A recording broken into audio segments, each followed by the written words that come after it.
Well, Northwoods, I want to welcome you as we begin this 21-day journey of fasting and praying. Over the next 3 weeks, we're going to release a short daily devotional every Monday through Saturday to help you go deeper in your relationship with Jesus. And this year, during the fast, we're going to talk all about prayer. You know, it's been my prayer that 2023 will be a year that each of our prayer lives goes to a new level. So in this first week, we're going to walk through 6 essentials of prayer. Then in week 2, we'll walk through 6 hindrances to prayer. And then in week 3, we're going to discuss 6 ways to expand our prayer lives. And then one last thing before we dive in today. On Sundays, we're going to preach through 4 different prayer patterns because I have found that we all pray better with a pattern for our mind to follow, a track for our mind to run on. So without a pattern, our mind tends to run all over the place and we end up stopping prematurely. So I hope you'll join us on Sunday as well. So let's start by talking about the first essential of prayer. And it's this, essential number 1, planning. Planning. We've all probably heard the famous quote, by failing to plan, you're planning to fail. This is true in almost every area of life, including our prayer life. You know, I have a friend who likes to say, you will never accidentally spend more time with God. And that's so true. And that's why it's essential to have a plan for prayer. So today I want to help you know what should be a part of your prayer plan. Well, here's what should be a part. You should plan when you will pray.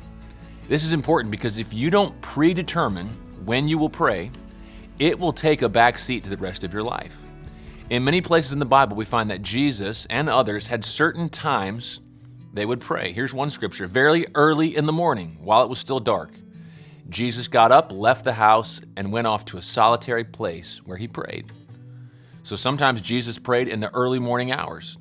Other times he prayed at night. Look at Luke 6, verse 12. One of those days, Jesus went out to a mountainside to pray and spent the night praying to God. We also read in Acts that the temple had a specific time of prayer. It says one day Peter and John were going up to the temple at the time of prayer at 3 in the afternoon. In these passages, I think it's interesting that the Bible talks about when people prayed in the morning, at night, at 3 in the afternoon. So I want to encourage you to prepare for prayer by determining when you will set aside time for prayer. You will go deeper in your prayer life if you determine when you will pray. So we need to determine when we will pray. Then you should determine where you will pray. The great thing about prayer is that obviously we can pray anywhere at any time, while we're traveling, at work, school, and on and on and on. But I think it's also worth noting that many passages in the Bible on prayer speak about a specific location. Here's one. But when you pray, go into your room, close the door, and pray to your Father who is unseen. Then your Father who sees what is done in secret will reward you. It's Matthew 6:6. Another one, Mark 6.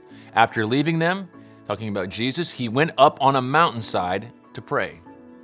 Another passage, Luke chapter 5. But Jesus often withdrew to lonely places and prayed. So these are just a few passages that include a place where prayer happens. So again, I think it's worth us preparing to pray by thinking through where we will do it. So for me, I like to mix it up. Some days it's in my living room in a particular chair. Other days I like to walk a loop in my neighborhood and pray. So where is that place for you? Where is that place where you can give your entire focus to God and be undistracted? Your prayer life will go to a new level if you will prepare by determining when you will pray, where you will pray, and then lastly, here's kind of the last preparation. You need to plan how long you will pray. I've already mentioned a couple of scripture passages that mention how long someone prayed. We saw that Jesus prayed all night. The temple had an hour of prayer.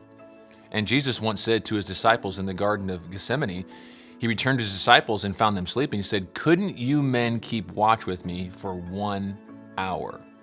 Watch and pray so that you will not fall into temptation. The spirit is willing, but the flesh is weak."